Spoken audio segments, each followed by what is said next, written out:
Bon, il y a de l'idée, la conclusion ne me convient pas. Ok. On y va. Donc, tu as écrit, bon réflexe, tu as écrit U de n plus 1 Ouais. qui vaut n plus 1 sur 1 divisé Oui. par n. Donc là, je suis d'accord. Ensuite, on va faire la différence Oui. entre U de n plus 1 moins U de n. Oui. On va donc obtenir n plus 1 plus 1 sur n plus 1 moins Oui.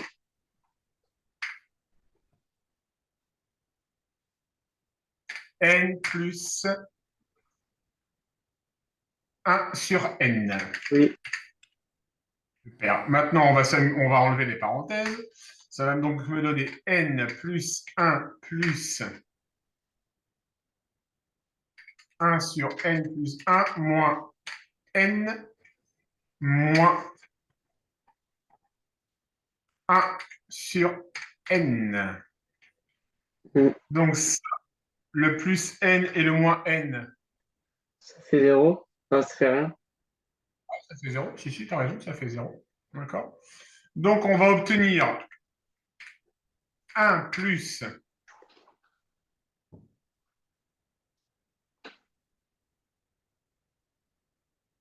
1 plus 1 sur n plus 1 moins 1 sur n. D'accord avec moi, Tristan? Oui.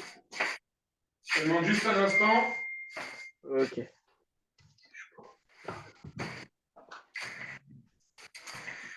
Je vais te laisser calculer un petit peu. Qu'est-ce que tu vas... Donc là, on a une différence de 3 fractions. D'accord? Oui. Quelle est la méthode pour faire la différence de 3 fractions, Tristan?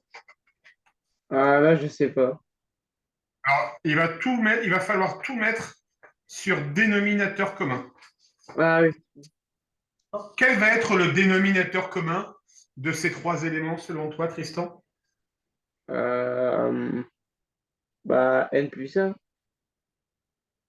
Alors, ça va être n facteur de n plus 1 en réalité. Oui. Donc, je vais te demander, Tristan, de prendre ton temps et de me réécrire cette opération sous la forme de 3 fractions avec à chaque fois au dénominateur l'expression n facteur de n plus 1. Ok. Ça marche? Oui.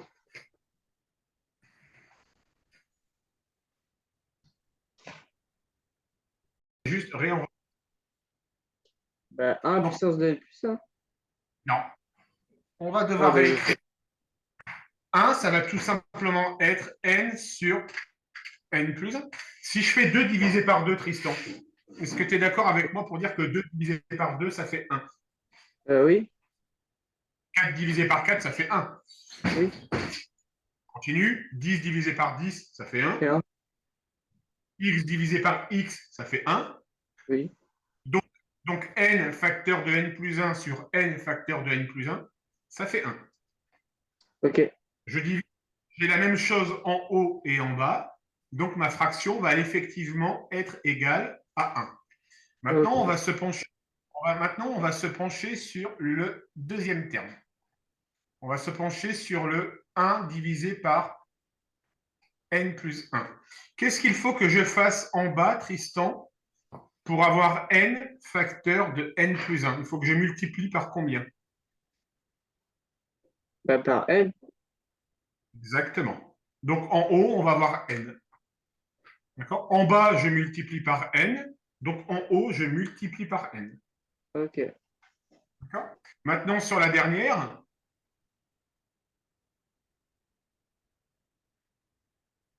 1 sur, alors, 1 sur n, par quoi dois-je le multiplier, Tristan, pour avoir n facteur de n plus 1 au dénominateur? Bah, par n plus 1. Exactement. D'accord? Donc, voilà ma nouvelle fraction. Ok. Alors, voilà pas ma nouvelle fraction, on va être exact, on va être rigoureux. Voilà ma nouvelle opération à faire. Ok, oui. Et maintenant, comme j'ai une opération, d'accord, de trois fractions qui ont toutes un dénominateur commun, eh bien, je vais pouvoir simplifier de la sorte en disant que c'est n sur facteur de n plus 1. Et en haut, ça va faire 1 plus, alors ça va faire, pardon, n facteur de n plus 1 plus n moins n plus 1. Ok. Je te laisse faire ce calcul-là vite fait, Tristan. C'est du développement littéral, là. Ok.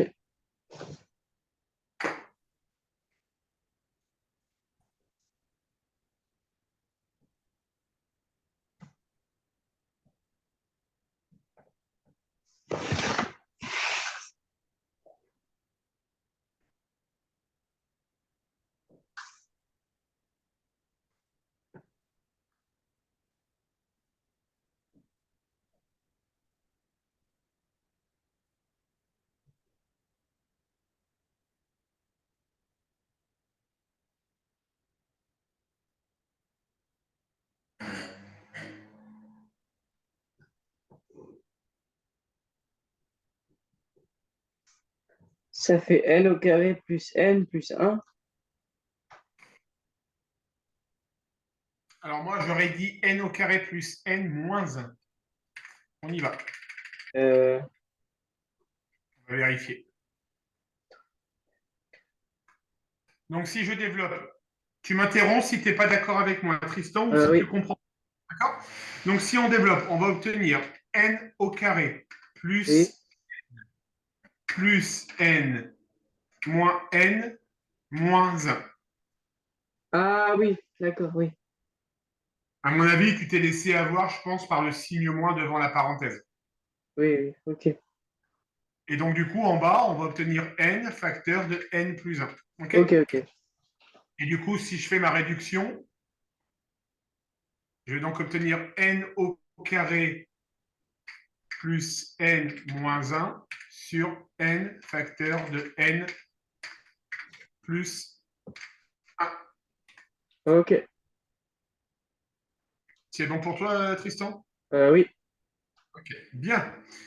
Euh, quelle est la part quand on est dans le monde des suites, Victor? Oui. Quand on est dans... Je t'ai encore appelé Tristan là, non? Ouais, pas mal de fois. Je crois. Excuse-moi. Pas grave. Euh, Victor, quand on travaille dans le monde des suites, N appartient à quel ensemble? N, Ouais. euh, je crois l'ensemble des réels. Non, justement, on est sur l'ensemble des entiers relatifs. Ok. D'accord. Qui dit entier relatif dit de 0 jusqu'à plus l'infini, mais on est forcément positif. Ok. D'accord. Sachant cela, d'accord, eh bien ça, on va pouvoir dire que ça va forcément être supérieur à 0 si n est supérieur à 0. Oui. D'accord. Et en haut, pareil. D'accord. Si je fais 0 plus 0, je te demande juste un instant.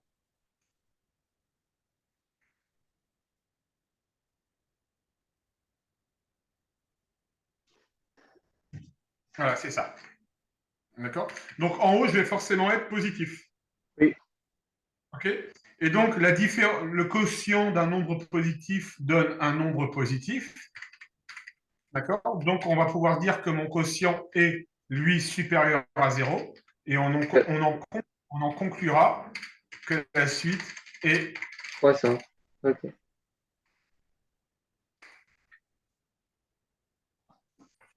C'est bon pour toi, Tristan? Oui. OK. Alors,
Vas-y.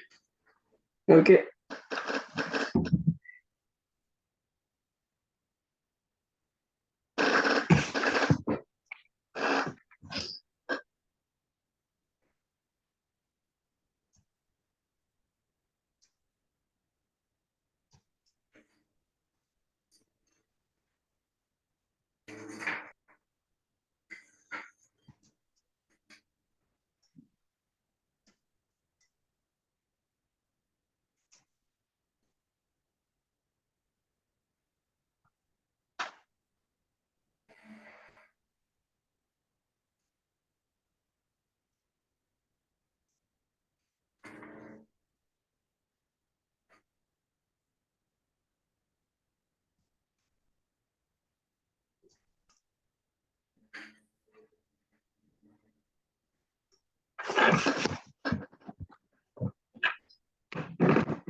C'est bon.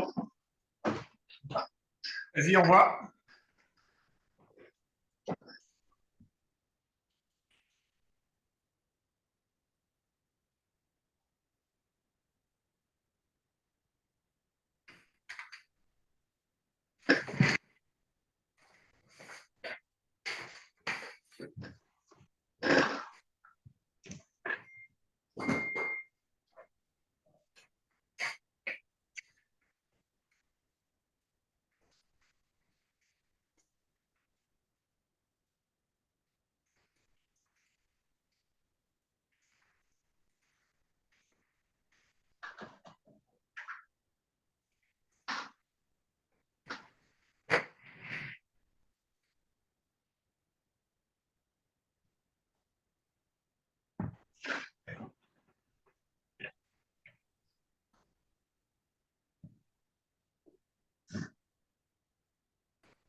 Tu pourrais me donner, Tristan, s'il te plaît, les trois résultats sous la forme d'une racine carrée? Oui. Juste pour faire tes calculs et me donner le résultat sous la forme d'une racine carrée. Ok.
C'est bon, j'ai trouvé. Alors, je t'écoute. Combien as-tu trouvé pour U de 1, teston? Ça fait racine carrée de 7. U de 2, Racine carrée de 17 U de 50, et racine carrée de 1201. 1201. Euh, 50 au carré, ça fait 50 fois 50. Ah, je me suis peut-être trompé là. Ça fait. T'as oublié de multiplier par 2, non? Oui, je pense que c'est ça. Vas-y, fais-le vite fait.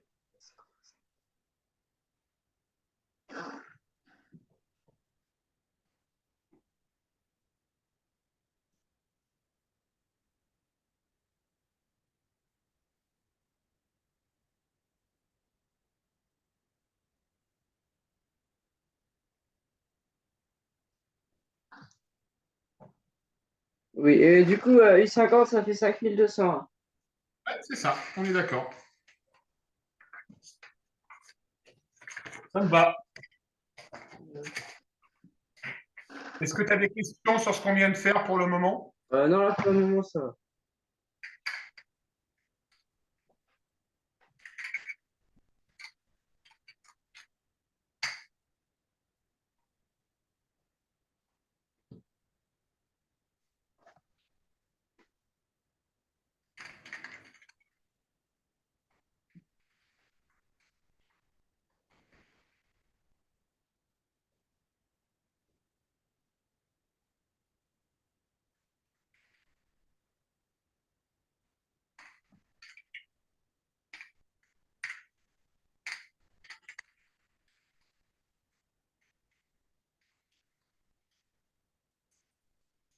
Vas-y. Euh,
Une idée pour répondre à la question? oui, ce que je fais.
Je sais pas.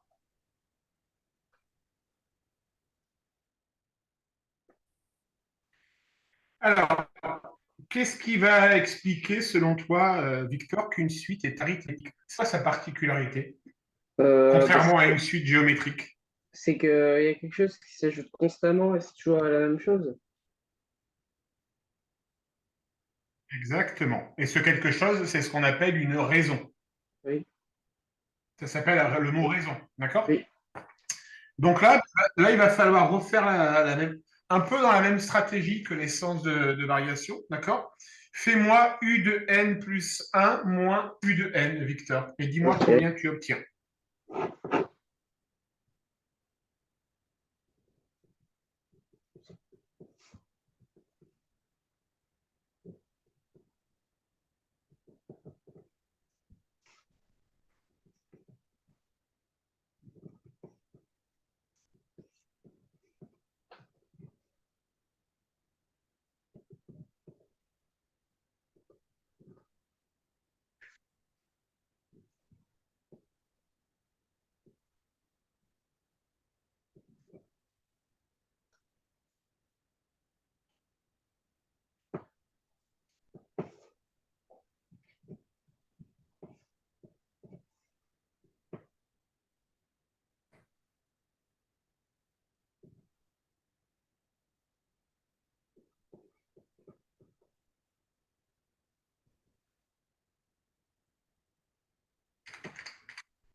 C'est égal à -7 moins 18n plus 2.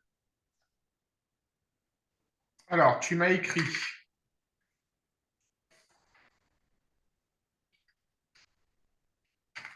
Donc, on va faire U de n plus 1 moins U de n. Est-ce que tu m'as écrit que c'était donc 7 moins N9, 9? n plus 1, facteur de n plus 1, moins 7, euh, moins 9 fois n.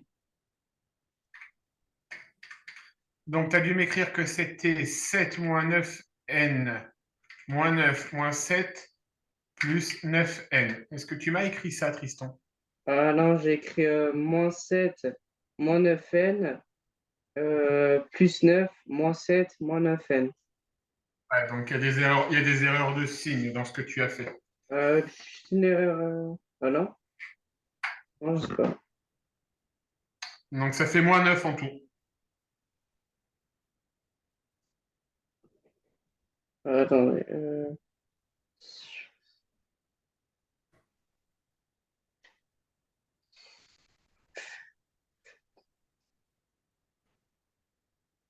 Ah oui. Oui, il y avait une erreur. Oui, c'est bon. C'est parce que C'est j'avais bon? pas. Ok. C'est bon. Ok. C'est bon pour toi, Victor? Ouais. Ok. Donc, comme on obtient moins 9, pardon, comme on obtient moins 9, La raison, d'accord? c'est moins 9. Exactement. La suite est bien arithmétique de raison, moins 9. C'est bon, Victor? Oui.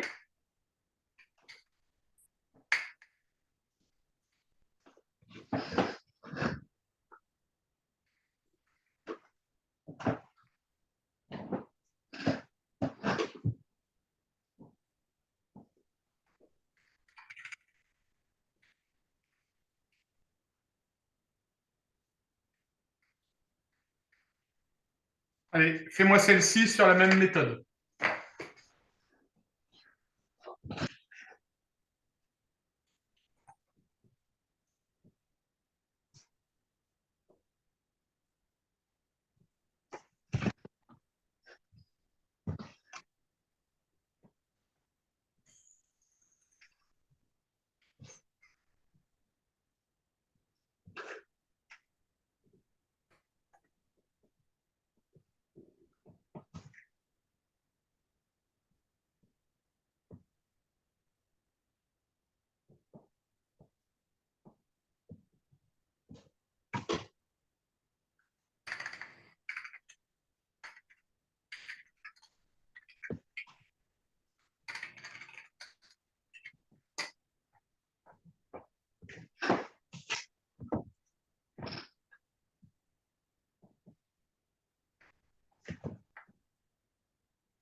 c'est égal à 2n plus 1.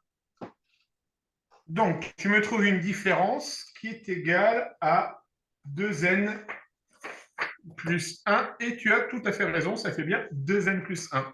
Qu'est-ce que tu en déduis, Victor? Que c'est une suite géométrique. Alors, nous, on te demande juste de savoir si elle est arithmétique. Ah non, du coup, elle n'est pas arithmétique. Donc, elle n'est pas arithmétique. On est tout à fait d'accord. Bon pour toi? Ok. Alors, si on continue.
Ça reste 5 minutes, Victor. Je m'absente pendant 2 minutes. Je fais une petite pause toilette et je reviens.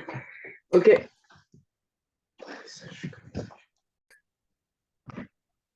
De par les propriétés des suites arithmétiques, on sait que U de 5, c'est U0 plus 5 fois la raison. Oui. On sait que U de 9, c'est U0 plus 9 fois la Oui. raison. Donc, ça veut dire que 7 va être égal à U0 plus 5R et que 19 va être égal à U0 plus 9R. D'accord? Là, tu vas retrouver un peu les souvenirs des systèmes d'équations que tu as vus en seconde. D'accord? On va donc soustraire la première moins la deuxième. Mais oui. Moi, ce que j'ai fait, c'est que j'ai fait U7 divisé par U9. Et du coup, comme il y avait 4 Alors, 4 U de Victor, différence. Ouais, quoi. comme tu es dans le cadre d'une suite arithmétique, tu ne peux pas diviser. Ah, ok. Suite arithmétique, c'est des plus ou des moins. Ok. D'accord? Donc là, on fait la différence entre U5 et U9. OK? Donc, on va dire 7 moins 19 est égal à U0 plus 5R moins U0 moins 9R. Je fais Oui. juste la première ligne moins la deuxième ligne. D'accord? Ok. Et on fait ce qu'on appelle une soustraction membre à membre. Et Ah, ok. on va donc obtenir moins 12 égale moins 4R, donc R égale 3. Ok. D'accord? Donc, on sait que U0 va donc être égal à 5, à 7 moins 15. Alors, pourquoi 7 moins 15? On sait qu'on a U0 qui est égal, plus 5R qui est égal à 7. D'accord? Donc, U0 plus 5 fois la raison qu'on vient de déterminer égale 7. Donc, U0 égale 7 moins 15. Donc, U0 égale moins 8. Ok. Ça marche? Oui. Est-ce que tu te souviens de la forme générale d'une suite arithmétique exprimée U de n en fonction de n? Ah non. Donc ça, il va falloir que tu le saches.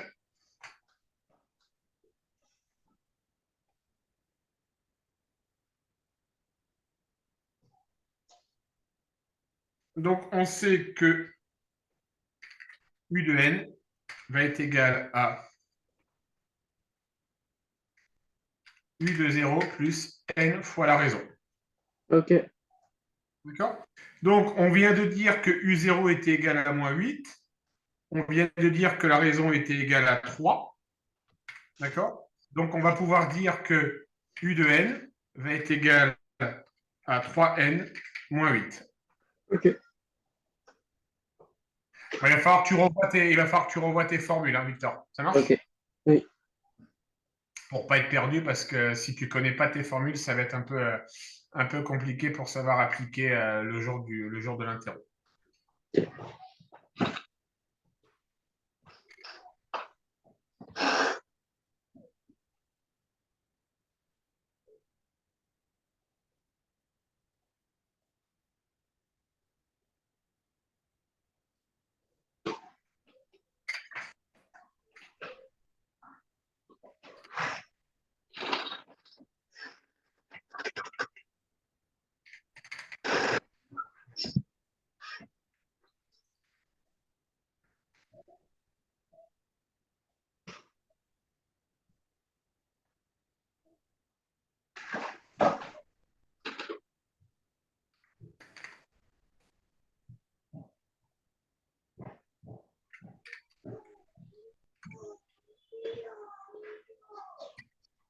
Vas-y, Victor. Ok.